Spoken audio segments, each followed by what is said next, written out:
I was leaning over at the printer to grab my documents. Suddenly, a male co-worker's voice drifted from behind me. Ivy, doesn't your back get tired from sticking your ass out like that every single day? I froze, not quite processing what he meant. At first, his tone was full of contempt, but his eyes were glued to my backside. Look, I have a girlfriend. You should save those seduction tactics for the clients. Not me. A burst of laughter erupted from the desks nearby. No wonder she's the top producer. I bet those contracts were signed in a bedroom, not a boardroom. Must be nice being a woman. Just arch your back a little, and you get the million-dollar deals. The laughter grew louder, grating against my ears. I didn't explain. I didn't even get angry. I just took the performance report I had just printed and walked straight into the CEO's office. I'm resigning. I need to go fix my anterior pelvic tilt. Clayton Miller looked at me in pure shock. Ivy Grayson, you're carrying 70% of this company's revenue. Our biggest clients only want to talk to you. If you leave, the sales department will collapse. I don't accept this. I turned and caught my reflection in the glass door. Because of my anterior pelvic tilt, my lower back arched inward, making my glutes look unnaturally pushed out. First, the doctor said it wasn't serious and to just watch my posture. But after years of running around to meet clients and working long hours, the condition had worsened. Now the chronic back pain woke me up every single night. To the rest of the world, my agony was nothing more than a thirst trap. Then I'll take a leave of absence. Just want to fix my spine. Clayton frowned, his voice dripping with impatience. Ivy, since when did you become so dramatic? The company gave you the platform and the resources to become the top producer. Now you're just going to drop everything. Have you even considered the company's future? I shook my head slowly. I've brought in more than enough revenue. I owe this company nothing. He sighed heavily and waved his hand like he was shooing away a fly, signaling for me to leave. Didn't say another word. I turned and walked back to my desk. As soon as I sat down, Jace Vance shouted across the room. Oh, couldn't get a rise out of me. So now you're trying to seduce the boss. Every head in the office turned toward me. I stood my ground and spoke clearly. I have anterior pelvic tilt. My posture is a medical symptom, not an invitation. Please stop harassing me about my physical disability. Jace looked me up and down with a sneer. Oh, please. The tilt doesn't look like that. You clearly went and got a Brazilian butt lift. I didn't realize you were so desperate for my attention that you'd go under the knife. I was shaking with rage. If you say one more word, I'm suing you for defamation. Jace leaned back in his chair, a smug grin plastered on his face. What? You failed to tempt me. So now you're playing the victim? Think carefully. My uncle is the majority shareholder of this company. If you sue me, you'll never work in this industry again. Across the aisle, Milo West flashed a row of yellow teeth at me. Nice try, Ivy. We all know you've got your eye on Jace because he's loaded. Too bad. He's got high standards. You should probably stick to your clients if you want to keep your numbers up. The rest of the office joined in the chatter. I knew something was off. Nobody stands like that naturally. So she was doing it for Jace all along. That makes so much sense. Quiet down. What if she actually calls the cops? Jace has protection, but we don't. Who cares? We're just telling the truth. She walks around with her tail wagging, hoping Jace will make her his trophy wife. Listening to them made my heart go cold. When Jace first started, he didn't know a thing about our products. I spent weeks of my lunch breaks training him and helped him close his first deal. When Milo's father was in the hospital, I covered his night shifts for a week, so he wouldn't lose his commission. And then there was Sienna Moore, the one whispering the loudest. Last year she was short on her quota. I handed over one of my own deals to her, just so she wouldn't get fired. And this was how they repaid me, with baseless, disgusting slander. The talking eventually died down, but it was replaced by weird looks and muffled giggles. I opened our company group chat. Jace had just posted a photo of me from behind, taken while I was at the printer. Look, she's doing it again at Ivy Grayson. Please have some self-respect. I've told you I have a girlfriend. Stop trying so hard. I didn't argue. I simply took a screenshot and saved it. Clayton's message was a vague slap on the wrist. Everyone needs to watch their language, respect your female colleagues, and stop the inappropriate joke. Then he messaged me privately. Ivy, I know why you want to leave. Is it because Jace is being a loudmouth? Look, he's Mr. Lowry's nephew. My hands are tied. How about this? I'll give you a 20% raise, promote you to sales director, and give you a private office. Just don't quit. I'll give you almost anything you want. I ignored the offer and sent over my formal resignation. Please process this as soon as possible. Thank you. The other side was silent for a long time. Finally, he replied, You're going to regret this. I let out a long breath, staring at the screen. I stood up to go get some water from the break room. Jace happened to be walking by and let out a dramatic sigh. Ivy, enough is enough. I glared at him. Jace, I am literally just walking to the water cooler. I haven't even looked at you. Jace held up his hands in a defensive gesture, a smirk on his face. I go to the cooler, you go to the cooler. I go to the printer. You're right there. Every time I pass you, you're either bending over or arching your back. That's not a thirst trap. I don't know what is. Milo chimed in with a giggle. Give her a break, Jace. You're just too charming. Even our top producer can't help but show off for you. Sienna popped her head up from her cubicle, pointing her phone at us. She started snapping photos and dumping them into the group chat. She even drew red arrows pointing at my waist and hips. At Ivy Grayson, this pose is definitely professional level. Poor Jace is being backed into a wall. He practically has to hold his hands up to prove his innocence. My heart goes out to him, replies flooded in instantly. Ivy, go harass the clients for deals. But leave Jace alone. He's loyal to his girl. No matter how much you arch, you're not breaking them up. Lay off her, guys. She's the sales queen. Results are all that matter. Who cares about the posture? It must be hard for her though. Keeping that arch all day, her lower back must be screaming. Clayton posted another warning in the chat. The office is for work. Watch your behavior at Ivy Grayson. Please be mindful of your image to avoid causing discomfort to your colleagues. Jace looked at me triumphantly. Even the boss is tired of your show. Maybe it's time to tuck it in. The office erupted in laughter again. I pulled out my phone, dialed 911, and looked around the room. Hello, I'd like to report an incident. I'm being subjected to ongoing harassment, defamation, and a hostile work environment by multiple colleagues. I have digital evidence and screenshots. I need officers to come and document this immediately. The laughter died instantly. I saw several people frantically tapping on their computers and phones, trying to delete their messages in the group chat. But they were too late. The time limit for unsending had passed. Milo slammed his mouse down in frustration and yelled at me. Ivy, it was just a joke. Is it really worth calling the cops? Cancel the call before they get here. If this reaches the big bosses, you'll lose your job. Other colleagues started chiming in. Their voices panicked. Exactly. You're the one walking around like that. Don't you have any shame? Seeing the support, Jace regained his confidence. He opened the group chat and used 2 fingers to zoom in on the photo of my backside, shoving it in my face. Ivy, everyone here saw you trying to entice me. The security cameras will prove it, too. Don't embarrass yourself when the cops get here. You're the one who's going to look crazy. Sienna let out a nasty little giggle. Oh, I get it now. Ivy, is this your new strategy? If you can't get Jace to date you, you'll get the police to force him to take responsibility for you. A collective gasp went around the room. Wow. Top producer indeed. She's playing 4D chess. That's sick. Using the police as part of her twisted role play. I kept my voice calm and steady. I will say this one last time.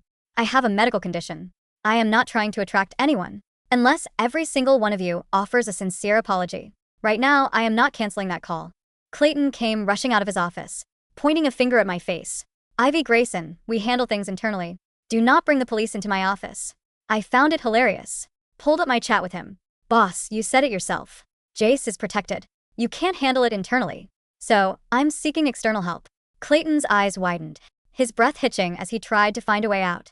After a moment, he lowered his voice, shifting from anger to a desperate, threatening plea. Ivy, I'm saying this for your own good. Cancel the call.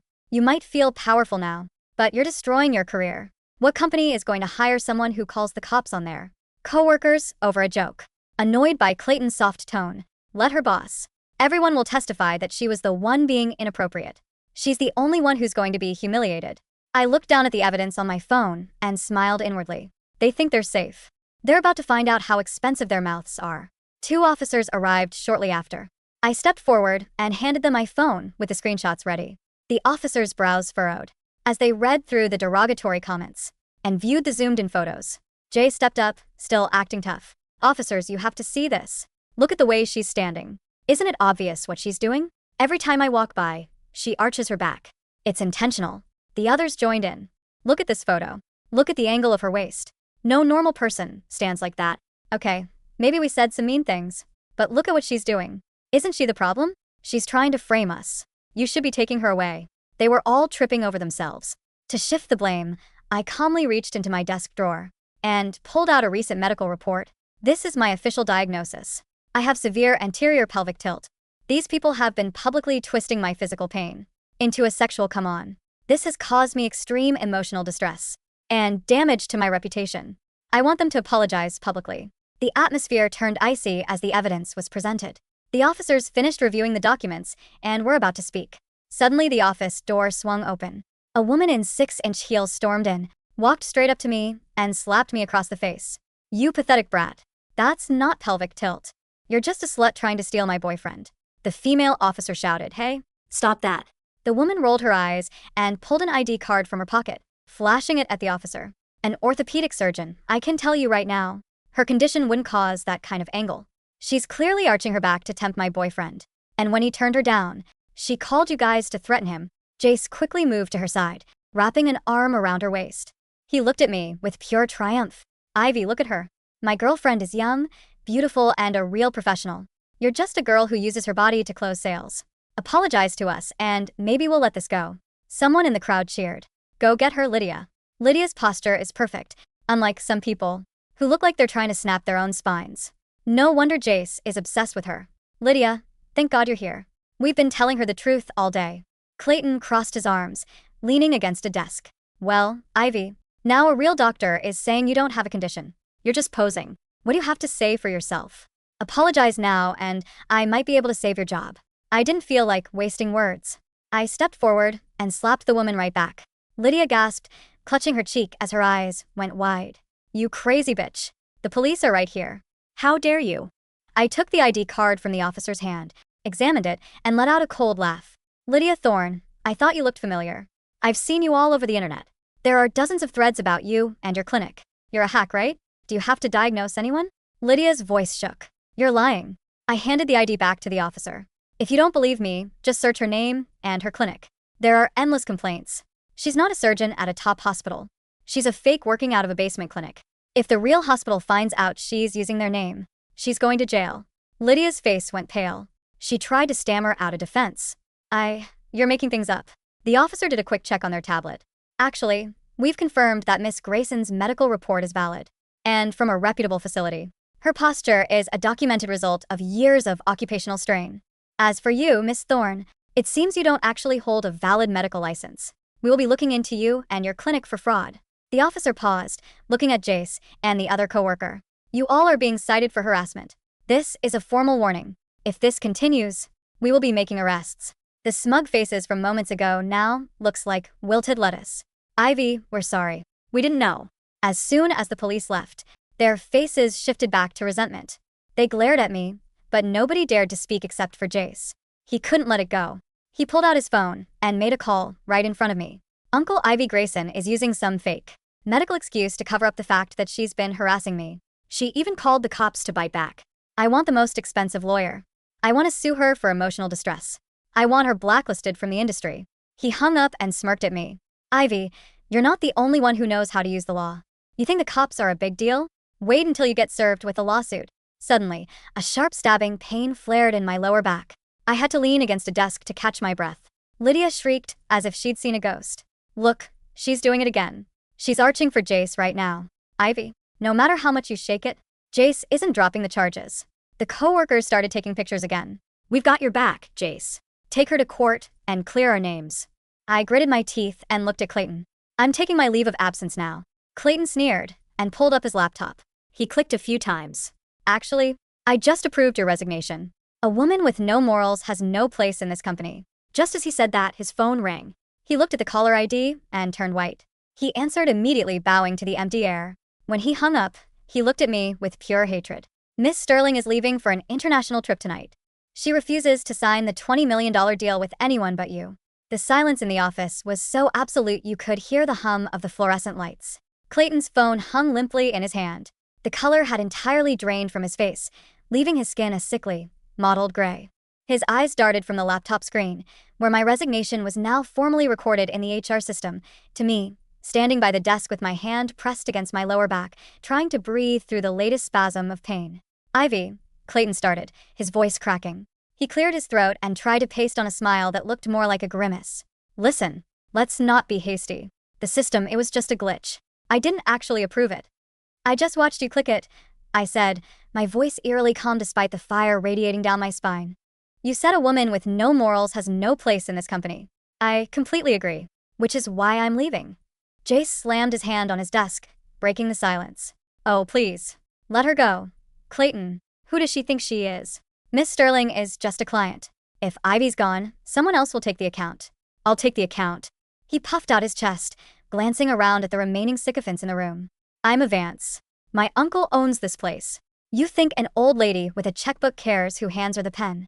Clayton looked at Jace, as if he were looking at a walking corpse. Jace, you idiot, he hissed, abandoning all pretense of management. Evelyn Sterling doesn't care about your uncle. She built a real estate empire from the ground up. She only works with Ivy because Ivy spent 3 months analyzing her overseas portfolio to save her $5 million in taxes last year. Do you even know what an offshore tax deferral is? Jace's smug expression faltered, his mouth opening and closing like a stranded fish. Clayton turned back to me, taking a step forward. His hands were clasped together in a pleading gesture. Ivy, I will double the raise. 40%. Immédiate promotion. You keep the Sterling account, and I'll personally discipline anyone who says another word about your medical condition. 30 seconds ago, you called it a fake excuse to sexually harass your employees, I reminded him, grabbing my purse and the small box of personal items I had packed earlier in the week when I first considered leaving. Ivy, please. She leaves for London tonight. The contract is sitting on her desk at the Waldorf. If we don't get her signature by 8 p.m., the deal falls through and our quarterly projections are ruined. The board will have my head. That sounds like a management problem, I said, hoisting my box. And I am officially unemployed. You walk out that door, and I'll make sure you don't get a dime of your pending commissions. Clayton yelled, his desperation morphing back into toxic rage. You hear me? You'll be blacklisted. Put it in writing, I called over my shoulder without breaking stride. My lawyer will need it for the hostile work environment suit. I walked out of the glass doors, leaving behind the suffocating air of that office. As the elevator doors closed, I caught a glimpse of Jace furiously dialing his phone, Lydia looking confused and terrified, and Clayton pulling at his own hair. For the first time in 3 years, I felt a genuine smile touch my face. Then, my back throbbed viciously, a harsh reminder that my victory was only the beginning of a long road. My first stop wasn't home, but to Dr. Eris Thorne, a real orthopedic specialist at Mount Sinai. By the time I finished the MRI and consultation, it was nearing 6 p.m. The tilt is severe, Ivy, Dr. Thorne said, pointing at the curvature on the screen. Your lumbar spine is under immense compression. But there's good news. No herniation yet. With intensive physical therapy, targeted strength training, and strict ergonomic boundaries, you can correct this without surgery. But it requires rest. Real rest. I have plenty of time for that now, I murmured, staring at the stark white bones on the monitor. They looked so fragile. I had almost destroyed my own body just to line the pockets of a company that treated my pain as a punchline. As I walked out of the clinic, my phone buzzed. It was an unknown number, but the area code was familiar. I answered. Ivy Grayson. Evelyn Sterling. The crisp, authoritative voice came through the speaker. I just had the profound displeasure of meeting a man named Jace Vance and a sweaty, stammering fellow named Clayton in my hotel lobby. I couldn't help but chuckle. I apologize you had to endure that, Miss Sterling. They brought me a contract. Evelyn continued, her tone dripping with aristocratic disdain. When I asked where you were, the young one, Jace, I believe, told me you had been terminated for inappropriate workplace behavior and offered to take me to dinner to smooth things over. I told my security to escort them onto the street. They're desperate. The quarterly revenue relies on your deal. My dear, Evelyn said softly, I don't sign $20 million contracts with boys who wear too much cologne and managers who sweat through their suits. I sign them with you. So, tell me the truth. Why did you leave? I paused, leaning against the cold brick wall of the hospital exterior.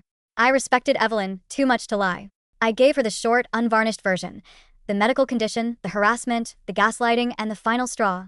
There was a long silence on the line. I thought perhaps I had been too candid. Then, Evelyn spoke, her voice laced with cold fury. I built my first company in the 1980s, Ivy. Do you know how many mediocre men tried to reduce my brain to my body? How many tried to steal my credit? I can only imagine. You don't have to imagine. You just lived it. I heard the rustle of papers. I'm not signing this contract with them. In fact, I'm pulling my entire portfolio. But I still need this deal managed. I have a proposal for you. Come to the Waldorf. We have an hour before I leave for Heathrow. The Waldorf Astoria suite was immaculate. Evelyn sat across from me, sipping Earl Grey tea. Start your own firm, she said bluntly. You have the contacts. You have the intellect. And clearly you have the spine, even if it needs a bit of physical therapy right now. I have a non-compete clause, I admitted, though my mind was already racing with the possibilities. Evelyn waved her hand dismissively. Non-competes are rarely enforceable, especially when the employee was forced out due to a documented hostile work environment and sexual harassment. Sue them to void it. In the meantime, I will hire you as an independent financial consultant. My lawyers will draft it so cleanly that Clayton's legal team won't be able to touch it. She slid a sleek folder across the table. My retainer. It's enough to cover your physical therapy, your legal fees, and your living expenses for the next 2 years. In exchange, you manage my assets exclusively until your new firm is off the ground. Then we expand. I looked at the number on the paper. It wasn't just generous, it was life-changing. It was the exact value of what I had brought to my former company finally being handed to me directly. I won't let you down, Evelyn. I know you won't. Now, go hire a vicious lawyer. The kind that makes men like Clayton cry. I didn't just hire a vicious lawyer. I hired Diane Roth, a woman who had built her career terrorizing toxic corporate boards. A week later, I was deep into my physical therapy routine. For the first time in years, I was sleeping through the night without waking up in agony. I was doing my morning stretches when Diane called me. The bombs have been dropped, Diane announced, sounding entirely too cheerful for 9 a.m. We just served the company with a massive lawsuit. Constructive dismissal, hostile work environment, sexual harassment, and intentional infliction of emotional distress.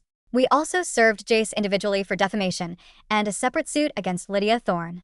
How bad is it for them? Oh, it's beautiful, Diane purred. I attached the group chat screenshots as Exhibit A. It's ironclad. The police report you filed on your last day establishes a documented timeline. But here's the best part. Remember when Jace threatened you, saying his uncle was the majority shareholder? Arthur Lowry. Yes. Well, Mr. Lowry was blissfully unaware of what his idiot nephew was doing. Until an hour ago, when my courier handed him a lawsuit demanding $10 million in damages, alongside a quarterly report showing the company's revenue has plummeted 70% because you left and took Evelyn Sterling with you. I smiled, easing out of my stretch. I wish I could be a fly on the wall in that office today. As told from the perspective of the office, later pieced together from depositions. The morning the papers arrived, the sales floor was already in a state of panic. Without my leads and my finalized contracts, Milo and Sienna were failing spectacularly. Clients were pulling out, sensing the sudden lack of confidence. Jace was sitting at his desk, loudly complaining to Sienna about how unfair it was that his uncle had frozen his company credit card, when the glass doors to the office shattered the usual hum of anxiety. Arthur Lowry walked in. He was a man in his late 60s, built like a bulldog, with eyes that could freeze water. Behind him flanked 2 corporate lawyers and HR. Clayton practically sprinted out of his office, his face slick with sweat. Mr. Lowry, we weren't expecting. Shut up, Clayton, Arthur barked, his voice echoing across the silent floor. He walked straight to Jace's desk. Jace stood up, putting on his usual arrogant smirk. Uncle Arthur, good to see you. Listen about my card. Arthur didn't say a word. He simply raised his hand and slapped Jace across the face. The smack was so loud Sienna dropped her coffee mug, shattering it on the carpet. You stupid, arrogant, spoiled little brat, Arthur hissed, his voice vibrating with rage. He threw a thick stack of legal documents onto Jace's keyboard. Do you know what this is? This is a lawsuit that is going to cost my company millions of dollars. Do you know why? Because you couldn't keep your mouth shut and your eyes front. Jace rubbed his red cheek, looking genuinely terrified. Uncle, it's fake. Ivy is a liar. She's just mad I rejected her. She was always arching her back, trying to seduce me. Arthur snapped his fingers, and one of his lawyers handed him a printed sheet of paper.